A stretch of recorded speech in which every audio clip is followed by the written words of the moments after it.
बिस्मिल्लाहिर्रहमानिर्रहीम। अस्सलामुअलैकुम दोस्तों, मेरा नाम आसिफ खान और आप देख रहे हैं इंडियन मुस्लिम। जब भी ईद उल जुहा यानी बकरीद का त्योहार आता है तो कई सो कॉल्ड जीव प्रेमियों के पेट में दर्द होने लगता है। ये वही पाखंडी लोग होते हैं जो सारा साल मांस खाते हैं, पार्टियों में चिकन लेग पीस के स्वाद उड़ाते हैं, इनके फ्रिज में मुर्गी और मछली भर भर के पड़ी रहती है। मगर जैसे ही मुसलमानों का बकरीद का त्योहार आता है तो इनमें जीव प्रेम जाग पड़ता है। आज मैं ऐसे ही लोगों के मुंह पर तमाचा जड़ने वाला हूँ, इसलिए वीडियो को पूरा जरूर देखना।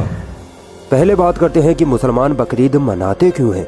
मुसलमानों के धार्मिक ग्रंथ कुरान और हदीस में इब्राहिम अलैहिस्सलाम का जिक्र आता है, जो मोहम्मद सल्लल्लाहु अलैहि वसल्लम से हजारों सालों पहले एक महान पैगंबर बनकर आए थे। अल्लाह ने इब्राहिम अलैहिस्सलाम की परीक्षा लेने का निश्चय किया। अल्लाह ने इब्राहिम अलैहिस्सलाम को एक सपना दिखाया जिसमें इब्राहिम अलैहिस्सलाम अपने इकलौते बेटे इस्माइल अलैहिस्सलाम को जिबाह कर रहे हैं, यानी उनकी बलि दे रहे हैं। नींद से जागने के बाद इब्राहिम अलैहिस्सलाम समझ गए थे कि ये सपना अल्लाह का हुक्म है, इसलिए इब्राहिम अलैहिस्सलाम अल्लाह के हुक्म को पूरा करने के लिए अपने बेटे इस्माइल अलैहिस्सलाम को एक पहाड़ी पर ले गए। इब्राहिम अलैहिस्सलाम ने अपने बेटे से कहा कि बेटा, अल्लाह का हुक्म है कि मैं तुम्हें जिबाह करूं। इस्माइल अलैहिस्सलाम ने साहसिक जवाब देते हुए कहा, अब्बा जान, अगर ये अल्लाह का हुक्म है तो मैं अल्लाह की राह में कुर्बान होने के लिए तैयार हूँ। इब्राहिम अलैहिस्सलाम अपनी आंखों पर पट्टी बांध लेते हैं ताकि अपने बेटे की गर्दन पर छुरी चलाने में डर ना लगे। इब्राहिम अलैहिस्सलाम अपने बेटे की गर्दन पर छुरी चलाने ही वाले थे कि अचानक अल्लाह ने एक फरिश्ते के जरिए इस्माइल अलैहिस्सलाम की जगह एक जानवर को रखवा दिया। जब छुरी चली तो नीचे जानवर था, जबकि इस्माइल अलैहिस्सलाम पास खड़े मुस्कुरा रहे थे। अल्लाह ने कहा, ए इब्राहिम, तू अपनी परीक्षा में पास हुआ। इसी परंपरा और इब्राहिम अलैहिस्सलाम की याद में हम मुसलमान बकरीद मनाते हैं। कुछ गैर मुसलमानों की गलतफहमी है कि इब्राहिम अलैहिस्सलाम ने अपने बेटे की कुर्बानी दी थी, इसलिए मुसलमान भी बकरों की जगह अपने बेटों को कुर्बान करते। ऐसा नहीं है। इब्राहिम अलैहिस्सलाम ने एक जानवर की कुर्बानी दी थी, इसीलिए हम मुसलमान भी जानवर की ही कुर्बानी करते हैं। बाकी अल्लाह की राह में तो हर मुसलमान अपनी कुर्बानी देने की हिम्मत रखता है। अल्लाह रब्बुल इज्जत कुरान में फरमाता है कि पशुओं को अल्लाह ने ही बनाया है, तुम्हारे लिए चौपाए जानवर जायज है, यानी तुम चौपाए जानवरों का मांस खा सकते हो। तो इस तरह तो इस्लाम में मांस खाना जायज है। मगर आइए उन लोगों की तरफ जो मांसाहार को लेकर इस्लाम पर एतराज करते रहते हैं, उनकी धार्मिक किताबों में मांसाहार के बारे में क्या लिखा है। मनुस्मृति के अध्याय 5 के सूत्र 30 में लिखा है कि वे जो उनका मांस खाते हैं, जो खाने योग्य है, कोई अपराध नहीं करते, चाहे वो रोज ऐसा करते हो। मनुस्मृति अध्याय 5 के सूत्र 31 में है, मांस खाना बलिदान के लिए उचित है, इसे देवी प्रथा के लिए देवताओं का नियम कहा जाता है। आगे अध्याय 5 के सूत्र 39 और 40 में लिखा है, खुद ईश्वर ने बलि के जानवरों को बलि के लिए ही पैदा किया है, अतः बलि के उद्देश्य से की गई जानवर की हत्या हत्या नहीं है। महाभारत धर्म ग्रंथ के बारे में तो सभी ने सुना होगा। महाभारत अनुशासन पर्व अध्याय 88 में युधिष्ठिर और भीष्म के बीच बातचीत चल रही है। तब युधिष्ठिर भीष्म से कहता है कि हम अपने पूर्वजों को खुश करने के लिए क्या भेंट करें। तब भीष्म कहता है, अगर फल सब्जी भेंट करें तो पूर्वज 1 महीने खुश रहेंगे, अगर भेड़ का मांस दें तो 2 महीने।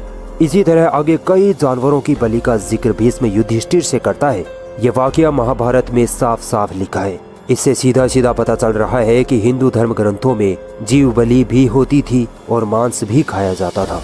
रामायण में भी कई जगह लिखा है कि राम जी जंगल में जाकर हिरणों का शिकार करते थे। दोस्तों, हैरान कर देने वाली बात तो ये है कि इस्लाम में तो बस जानवरों की बलि दी जाती है, हिंदू धर्म ग्रंथों में तो नर बलि का भी सिस्टम है, जिसमें छोटे छोटे बच्चों की बलि दी जाती है। अब आप डबल स्टैंडर्ड देखिए। जिनके धर्मों में इंसानों की बलि दी जाती है, वे लोग इस्लाम में दी जाने वाली जानवरों की कुर्बानी पर आंसू बहाते हुए दिखाई देते हैं। दोस्तों, भारत में मुसलमानों पर इल्जाम लगाया जाता है कि मांस खाने वाले सिर्फ मुसलमान ही होते हैं, मगर आपको ये जानकर हैरानी होगी कि भारत के 71% लोग मांसाहारी हैं। सोचे, भारत में तो मुसलमान सिर्फ 17% ही है, बाकी ये 54% कौन है फिर? ये हमारे हिंदू भाई ही हैं, जो मांस तो बड़े शौक से खाते हैं, मगर इल्जाम मुसलमानों पर लगाते हैं कि तुम मांस खाते हो, तुम जीव हत्या करते हो। आपको पता है भारत दुनिया में सबसे ज्यादा मीट एक्सपोर्ट करने वाला देश है। यानी भारत वो देश है जो सबसे ज्यादा जानवरों को काटता है और दूसरे देशों में वो मांस बेचता है। भारत बीफ एक्सपोर्ट से हर साल $4 बिलियन का मुनाफा कमाता है, मगर जीव हत्यारा मुसलमान है। आपको पता है भारत की जो बड़ी बड़ी बीफ एक्सपोर्ट कंपनियां या कहें बूचड़ खाने हैं, वो कौन चला रहा है? अरेबियन एक्सपोर्ट मालिक Sunil Kapoor, MKR frozen food export Madan Abbott, Al Noor export Sunil Sood, AOB export OP Arora. कहीं कोई मुसलमान नजर आया? नहीं ना, मगर फिर भी जीव हत्यारा मुसलमान ही रहेगा।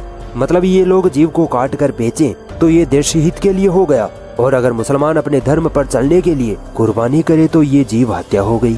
इतना बड़ा दोगलापन। आपको पता होना चाहिए कि बकरीद के त्योहार पर कितने लोग मुनाफा कमाते हैं, कितने ही गरीबों का पेट भरता है। गैर मुस्लिम जब किसी जानवर की कुर्बानी करते हैं तो उस जानवर को काट कर फेंक देते हैं, यानी वो मांस व्यर्थ गया। मगर जब मुसलमान कुर्बानी करता है तो उस मांस के 3 हिस्से होते हैं। एक हिस्सा खुद परिवार खाता है, दूसरा हिस्सा रिश्तेदारों दोस्तों पड़ोसियों में बांटा जाता है, और तीसरा हिस्सा गरीबों में बांट दिया जाता है ताकि वो भी अपना पेट भर सके। आप सोचिए, लोग बकरा पालते हैं। हमारे देश में तकरीबन 1 करोड़ से ज्यादा लोग बकरा पालन व्यापार से जुड़े हैं। सिर्फ मुसलमान नहीं, हिंदू भी इस व्यापार में बढ़ चढ़कर शामिल हैं। बकरा पालने की वजह से चारा व्यापार में फायदा होता है। जब बकरा मंडी में जानवर बिकते हैं तो इससे बकरा व्यापारियों का घर चलता है। कुर्बानी के बाद जानवर का चमड़ा बिकता है, जिससे चमड़ा व्यापार फलता फूलता है। भारत में 20 करोड़ मुसलमान माने तो अगर इनका 10% यानी 2 करोड़ मुसलमान भी कुर्बानी करे और एक बकरा कम से कम 5,000 रुपए का हो तो ये 10,000 करोड़ का व्यापार बनता है, जिसका सीधा फायदा हमारे देश की इकोनॉमी को होता है। कुर्बानी के बाद कम से कम 1 करोड़ से ज्यादा गरीब लोगों को कई दिनों का फ्री खाना मिल जाता है, और ये आंकड़ा डबल भी हो सकता है। अगर ये वीडियो आपको पसंद आई तो इस वीडियो को लाइक जरूर करें, और भी ऐसी इंटरेस्टिंग वीडियोस देखने के लिए हमारा चैनल सब्सक्राइब जरूर करें और इस घंटी को भी दबाएं, ताकि जब भी हम कोई नई वीडियो डालें तो उसका नोटिफिकेशन आप तक सबसे पहले पहुंच जाए।